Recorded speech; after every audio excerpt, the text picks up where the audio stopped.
नमस्कार दोस्तों। आज हम आपके लिए हिंदी साहित्य से कुछ महत्वपूर्ण प्रश्नों की श्रृंखला लेकर आए हैं और इन्हें हम समझने और करने का प्रयास करेंगे। आइए।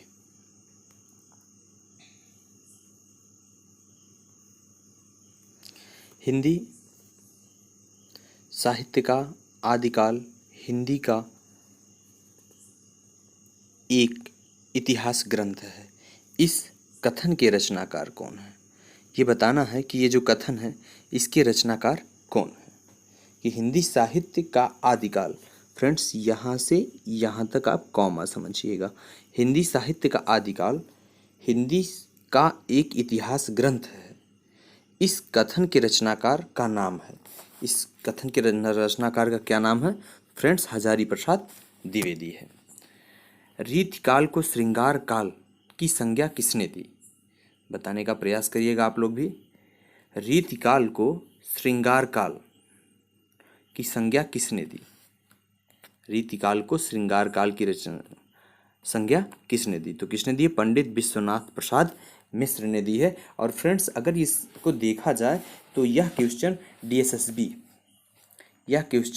डीएसएसबी में पूछा गया है। डीएसएसबी में जो 24 जुलाई 2018 को सेकेंड पाली का एग्ज़ाम हुआ था, अर्थात 2 बजे से लेकर जो 5 बजे के मध्य हुआ था शाम वाला एग्ज़ाम, उसमें यह क्वेश्चन पूछा गया था कि रीतिकाल को श्रृंगार काल की संज्ञा किसने दी।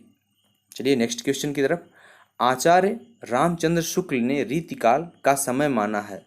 आचार्य रामचंद्र शुक्ल ने रीतिकाल का समय माना है। तो आचार्य रामचंद्र शुक्ल ने रीतिकाल का समय क्या माना है? तो फ्रेंड्स ये जानने से पहले हम आपको ये बता दें कि यह क्वेश्चन पूछा गया था यूजीसी में पूछा गया था और इसके अलावा यह यूपी टीजीटी में भी पूछा गया है। यूपी टीजीटी में 2016 में पूछा गया है। 2016 में यह क्वेश्चन पूछा गया है कि आचार्य रामचंद्र शुक्ल ने रीतिकाल का समय क्या माना है। तो आचार्य रामचंद्र शुक्ल ने रीतिकाल का समय क्या माना है? 1700 से 1900 विक्रमी माना है। आइए नेक्स्ट क्वेश्चन। वह इतिहास लेखक जिसने अपनी इतिहास ग्रंथ में लगभग 5000 कवियों का विवरण दिया है, तो वह इतिहास लेखक कौन है? तो फ्रेंड्स माफ़ करिएगा, यहाँ पर थोड़ी सी टाइपिंग मिस्टेक हुई है। यहाँ मित्र नहीं मिस्र होगा, मिस्र।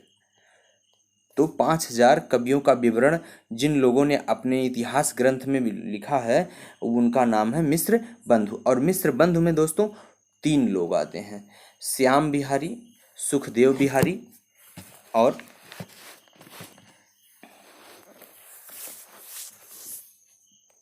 नेक्स्ट क्वेश्चन की तरफ चलते हैं।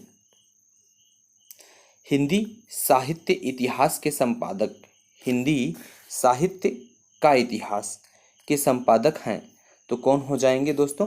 तो हो जाएंगे doctor Nagendra. Next question. Acharya Ramchandra Shukla की इतिहास ग्रंथ में कालों के नामकरण का आधार क्या रहा है? तो क्या रहा है? युग प्रवृत्ति रही है। इतिहास लेखन की सबसे विकसित पद्धति है, इतिहास लेखन की सबसे विकसित पद्धति कौन सी हो जाएगी?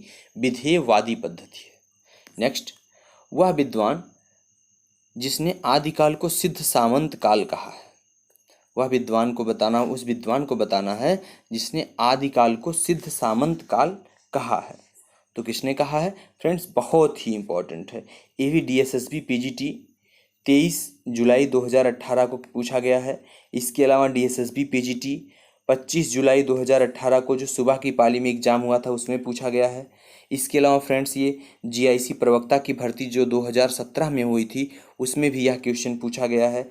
और राजस्थान कॉलेज लेक्चरर भर्ती परीक्षा में भी 2015 में जो भर्ती हुई थी उसमें भी पूछा गया है। इसके अलावा UGC नेट जून 2007 जो सेकंड पेपर हुआ था उसमें भी पूछा गया है। और इसके अलावा यही क्वेश्चन यूपी टीजीटी 2001 में भी पूछा गया है।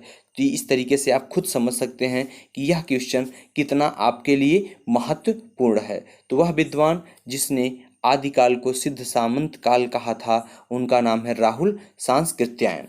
चलिए नेक्स्ट क्वेश्चन की तरफ चलते हैं। भारतीय साहित्य की भूमिका के लेखक हैं। भारतीय साहित्य की भूमिका के लेखक हैं। तो दोस्तों भारतीय साहित्य की भूमिका के लेखक जो हैं उनका नाम है रामविलास शर्मा। भारतीय साहित्य की भूमिका के लेखक कौन है? रामविलास शर्मा। नेक्स्ट क्वेश्चन, हिंदी साहित्य के आदिकाल को आधार काल नाम दिया। हिंदी साहित्य के आदिकाल को आधार काल नाम दिया, तो किसने दिया है ये हमें बताना है। तो फ्रेंड्स अगर बताने से पहले, आंसर बताने से पहले हम आपको बता दें, जीडीसी प्रवक्ता भर्ती 2017 में यह क्वेश्चन पूछा गया है कि हिंदी साहित्य के आदिकाल को आधार काल नाम दिया, तो किसने दिया है? तो डॉक्टर मोहन अवस्थी ने दिया है। किसने दिया? डॉक्टर मोहन अवस्थी ने दिया है।